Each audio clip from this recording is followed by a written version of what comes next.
जय श्री राम मित्रों, मैं अंशुल राठौर अपने YouTube चैनल पे आप सभी का स्वागत करता हूं। मित्रों, आज मैं बात कर रहा हूं रश्मि की, एक ऐसी लड़की जो संभ्रांत हिंदू परिवार से संबंध रखती है।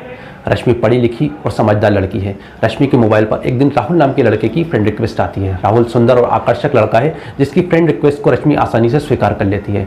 राहुल और रश्मि के बीच में बातचीत का दौर शुरू होता है, जल्दी अच्छी दोस्ती में बदल जाते हैं। रश्मि और राहुल के बीच में बातचीत और ये दोस्ती एक दिन प्यार में बदल जाती है और एक दिन राहुल अपनी R15 बाइक पर रश्मि को घुमाने ले जाता है। रश्मि को राहुल के साथ घूमना एक आज़ादी सा अनुभव कराता है और एक दिन रश्मि और राहुल के बीच में शारीरिक संबंध स्थापित हो जाते हैं और इन संबंधों की वीडियो राहुल अपने मोबाइल में बना लेता है।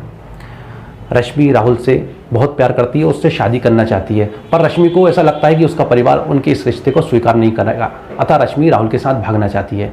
राहुल के कहे अनुसार रश्मि अपने घर से लाखों रुपया और गहने चुराकर राहुल के साथ भाग जाती है। वो दोनों कई दिनों तक होटलों में इधर उधर दोस्तों के यहाँ छुपते फिरते हैं और भागते रहते हैं, पर रश्मि राहुल के साथ शादी करना चाहती है और रश्मि राहुल पर शादी का दबाव बनाती है, अतः रश्मि और राहुल एक दिन शादी करने को तैयार हो जाते हैं। वो दिन आ जाता है जब रश्मि और राहुल शादी करने वाले होते हैं। रश्मि जब चौंक जाती है जब उसे पता चलता है कि राहुल असल में रेहान है, एक छद्म धारण की वह भेड़िया जो उसकी अस्मत को लूट रहा था, उसके पैसों को लूट रहा था और उससे निकाह करना चाह रहा था। क्योंकि रश्मि रेहान से शादी का विरोध करती है, पर रेहान उससे बोल देता है कि वो उसकी वीडियो को वायरल कर देगा, उसके परिवार को बर्बाद कर देगा और बदनाम कर देगा, अतः रश्मि भारी मन से रेहान से शादी करने को तैयार हो जाती है। पर शरीयत के नियम के अनुसार सबसे पहले रश्मि को इस्लाम कबूल करना पड़ेगा, उसके बाद ही वो निकाह कर सकती है। रश्मि शरीयत के अनुसार सबसे पहले इस्लाम कबूल करती है, फिर रेहान के साथ निकाह भी कबूल कर लेती है। पर असली कुटारघात तब होता है जब रेहान के एक झोपड़े में पहुंचती है जहां उसकी पहली बीवी और 3 बच्चों को देखती है। वो चौंक जाती है। रश्मि की सारी इच्छाएं, उसके खुले विचारों को बुरके में कैद कर पटक दिया जाता है। रश्मि अपनी कंठाओं में डूब जाती है और रेहान का बार बार विरोध करती है और यही विरोध उसकी मौत का कारण बनता है। रेहान गुस्से में रश्मि का मर्डर कर देता है। मित्रों, ये कोई कहानी नहीं है। हमारे आसपास ऐसी लाखों रश्मियां हैं जिनका शिकार जिहादी कहीं ना कहीं कर रहे हैं। हमें अपने बच्चों को इन जिहादियों के खिलाफ सतर्क करना पड़ेगा। मध्य प्रदेश और उत्तर प्रदेश सरकार लव जिहाद के खिलाफ काफ़ी उग्र हो गई है और लव जिहाद के खिलाफ कड़े कानून बना रही है।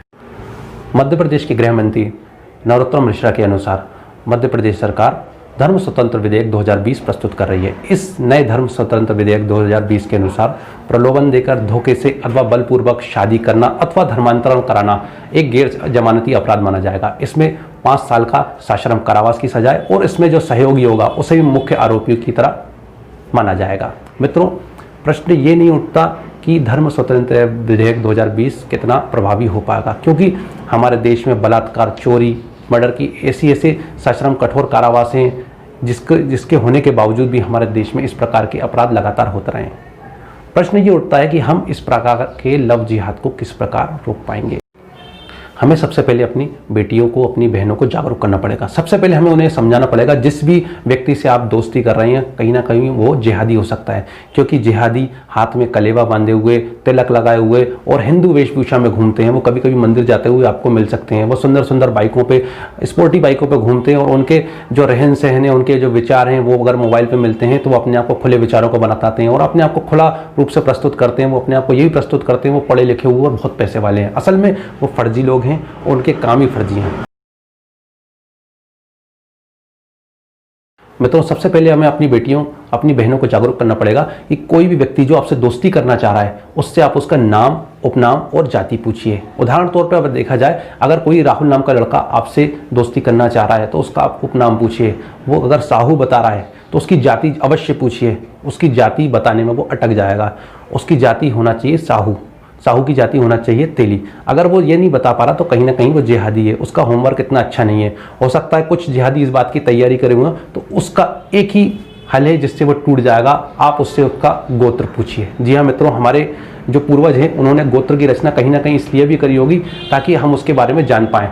कोई भी जिहादी गोत्र के बारे में नहीं जानता। अगर उसने किसी प्रकार का फर्जी गोत्र बता दिया और आपने मान भी लिया तो उससे हिंदू धर्म के बारे में बहुत सारी जानकारी ले सकते हैं। जैसे आप गणेश जी की कथाएं पूछ सकते हैं, गणेश जी की आप आरती पूछिए, राम जी की आरती पूछिए, हनुमान जी की आरती पूछिए, हनुमान चालीसा पूछिए, हनुमान अष्टक पूछिए, शिव जी की आरती पूछिए।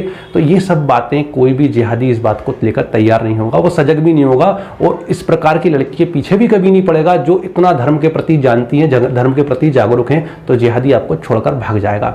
अगर किसी प्रकार जिहादी कुछ हरकतें कर रहा है तो इस प्रकार उसे आसानी से पकड़ा जाता है।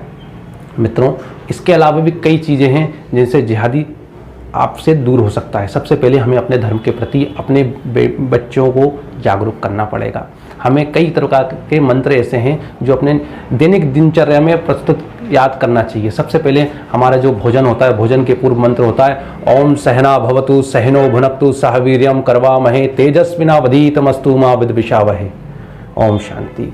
हमें इस प्रकार के भोजन पूर्व मंत्र अपने दैनिक दिनचर्या में हमेशा रखना चाहिए, क्योंकि जिहादी इस प्रकार के मंत्र कभी उसने सुने ही नहीं है और ना वो कभी इन चीज़ों को तैयार कर पाएगा। तो इस प्रकार के मंत्र हमें अपने बहन बेटी, अपने परिवार में तो कहता हूँ सभी को खाने से पूर्व इस प्रकार के मंत्र, स्नान पूर्व मंत्र और जागरण करने पर भी मंत्र याद करना चाहिए ताकि कोई भी आपको अपने धर्म से विमुख ना कर पाए।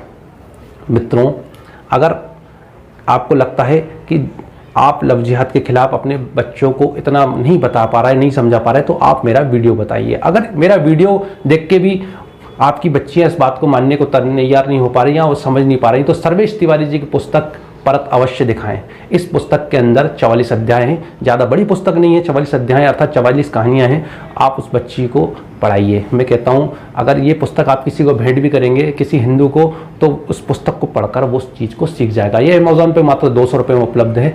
इस पुस्तक द्वारा आप अपने बच्चों को जागृत कर सकते हैं। आशा करता हूँ मेरे द्वारा लव जिहाद के संबंध में दी गई जानकारी आपको समझ में आई होगी और आपके लिए उपयोगी होगी, और इस वीडियो को आप जितना फैलाएंगे दूसरों के लिए भी उपयोगी होगा।